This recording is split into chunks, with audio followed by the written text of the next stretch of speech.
Frequency Podcast Network. Stories that matter, podcasts that resonate. Hey, it's Jordan. I wanted to share with you this Saturday the first episode of a special project that Frequency is presenting. It's the second season of Africville Forever. If you listened to the first season, or if you had a really good Canadian history teacher, you might know the story of Africville. If you don't, you really should listen to the first season because it's phenomenal and it's a really important part of our heritage. This season, though, is about rebuilding and reclaiming the heritage of Africville and making it real again. I hope you'll give it a listen. Let us know what you think. The Africville relocation was presented as a liberal and humanitarian measure to improve the living conditions of underprivileged people. What went wrong?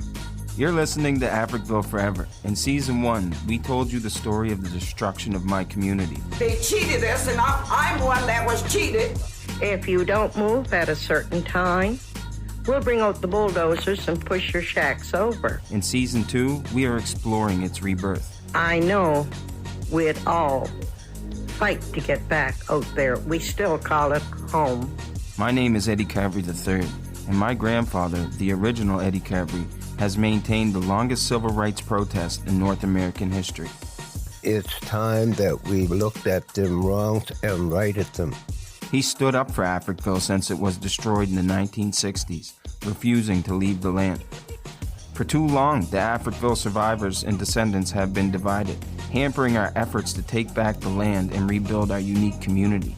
So please join us as we explore practical, inclusive solutions to reunite our people and once again rebuild our community. Can we get you to end on the note of let's hear Africville Forever? Africville Forever and a day.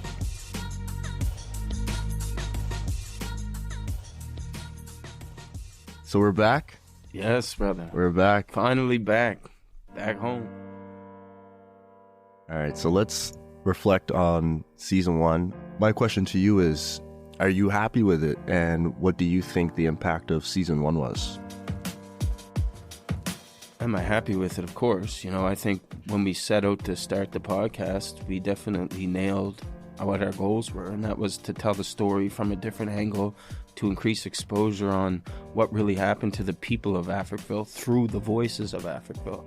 Since the Season 1 wrapped up, sure, the accolades all came and the mentions everywhere, but what was most important for me was going back home to Africville and hearing people talk about the podcast and how thankful that they were that we were sharing this story from a new generation, a new perspective, right? So, hammer on the nail, you know, we did what we set out to do, but we knew that wasn't the end, and that's why we're back.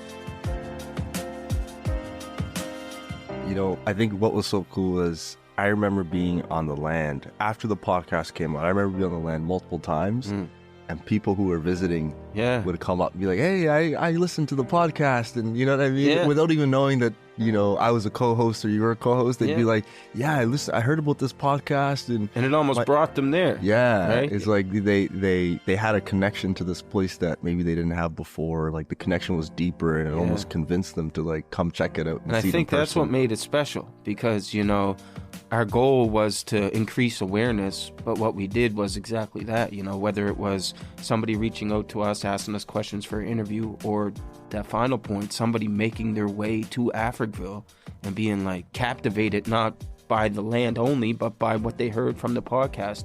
They could picture it and put the pieces together, and that, you know, for me, that's special. Yeah. What impact did it have on you? What do you think in terms of the impact it had on you and your family or the people around you? I mean, to be honest, man, for me, personally, myself, it was a start of what I needed. It furthered my own belief in what I was capable of, now that I could go back and enter into rooms that my people weren't able to and speak the real message. It gave me the confidence to elevate my fight for my people. So, you know, I'm thankful to Podstarter, I'm thankful to Rogers, I'm thankful to Tribe, I'm thankful to you, and I'm thankful to each and every one of my ancestors, man. That's beautiful. That's beautiful. So, I mean, you know, locally and nationally, I think the podcast garnered a lot of attention. For sure. Right? It led to being one of Amazon's best podcast of 2022. Yeah. You know, we had over 80% completion rate. That's crazy. Yeah, that is. That For people listening, they either like the story or they like your voice. A little bit of both. For maybe. sure, man, for sure. God love the Honorable Senator Wanda Thomas Bernard. You know, a proud moment was that Africville Forever actually got to be mentioned in the Senate on the floor. And that was huge. Yeah. Right? That was huge for me. My whole life, my grandfather has, you know, respected, admired her work and what she's done, so it's only natural that I look up to her, and I always have. It kind of opened my eyes to, like, there is the power in storytelling. Yeah. And that whatever we did worked. You know what I mean? And it's working. Mm-hmm. And so I think it just motivated me even more to be like, okay, we can't stop. We're going to have to look at season 2. We're going to have to provide an update. We're going to have to bring more people on to share how do we get justice for what happened at Africville. And back to the question of the impact that this podcast had, like, I do think this is a medium that has allowed decision makers and people in power to also listen, and their kids are listening. You know what I mean? Like, their family members are listening. I know that shortly after the podcast was released, I believe the Prime Minister actually visited Africville. Yeah. And, you know, we won't get into too much of that, but at least he's showing up. Oh, for sure. At least he's showing up. And, you know, I think we're probably doubling down on season 2 to share more about solutions and a path forward. And I do think this will have an impact, and this will continue to have an impact such that something great comes out of this outside of just people listening and learning. Yeah. I truly do believe that in the next 5 years, we will see something special happen at Africville. And I think my brother, it already is. It's happening. No, you're right. It's happening. You got to understand, right? Like, you said those things, and yes, that's great, but guess what? The community is healing. Yeah. There's been, you know, a targeted attempt to separate the community since its destruction and its demise, but we're healing. You said, you know, what this podcast has done. Well, even from me being an observer through my grandfather's fight and seeing the separation of my people, we're coming back together. Mm-hmm. After the podcast, I took a journey to the port. I went right to the top.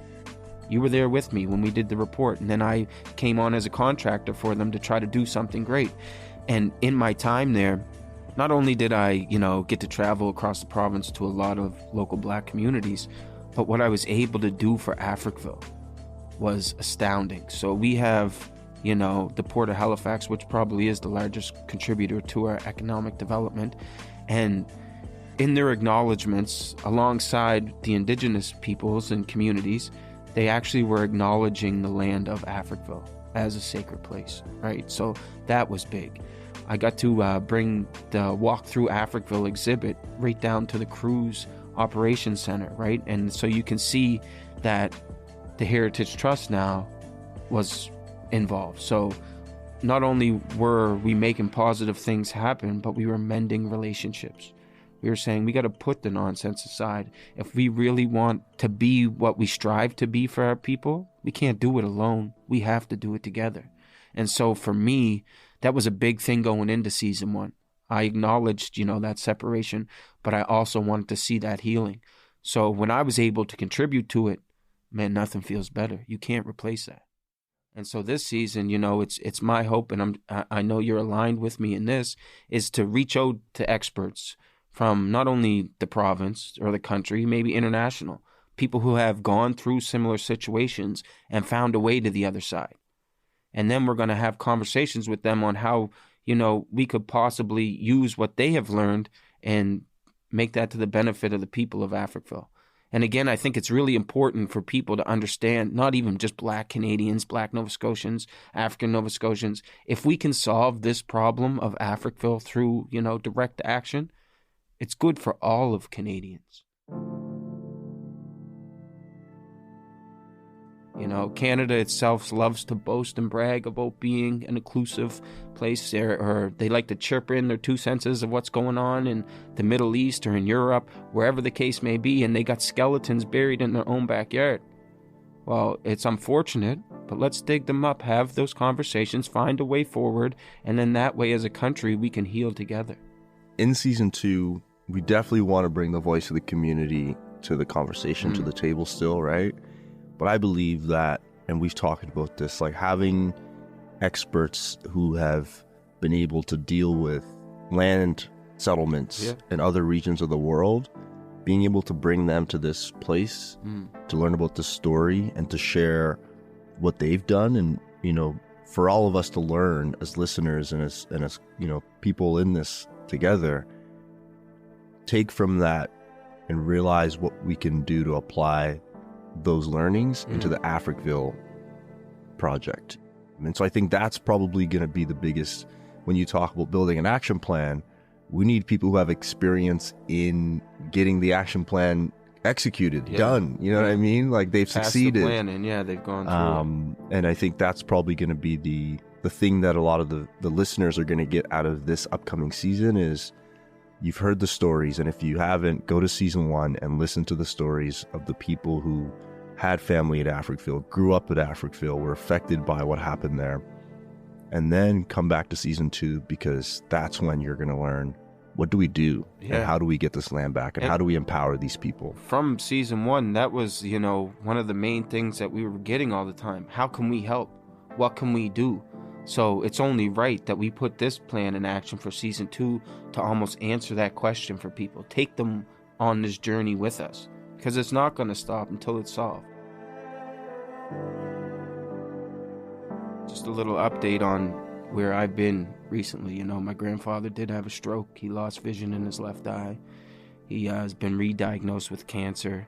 So it's, you know, it's a difficult position for me, but I can't pity-patter around anymore. You know, all this talk, that's what it's always been. How many times has city council gone in that room and had discussions about Africville, and absolutely nothing has changed? You know what I mean? It's time for action, because when I was in those rooms, it all sounded good and gravy until it was time to actually do something. And then it was, oh, we're not ready. You know, pardon my French, but it's not important if you're ready. My people have been dying to get what they deserve for the past 400 years. Yeah.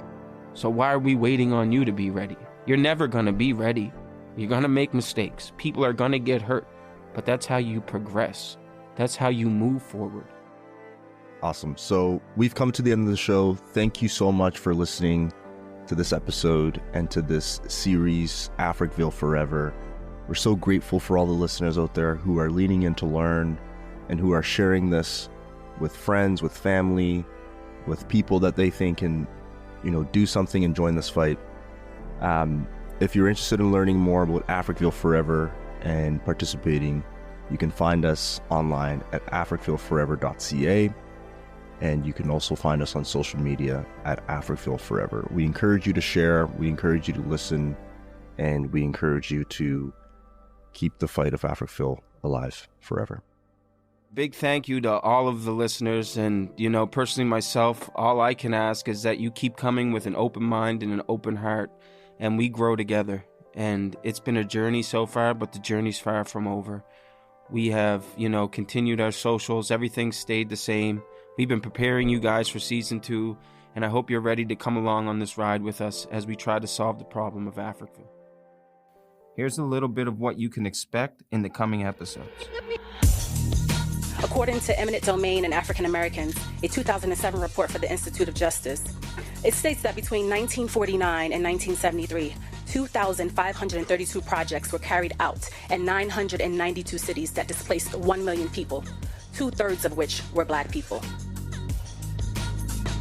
They had lost their sense of community. They had lost the social cohesion. They hadn't practiced their usual, traditional spiritual practices. I'm not here for recognition. And just like my grandfather, you may hear some request of, you know, acknowledgement for the sacrifices he made. I'm here to speak for the community. One of the biggest things when you decide to go, okay, well, I'm going to go into policing, a lot of people are like, well, you're going to policing. I guess we ain't cool no more. Yeah, did you get cut off? Like, were they... Yeah. Right, yeah? Yeah, people that you wouldn't think were cut off would be like, oh, well, I guess I'm cut off.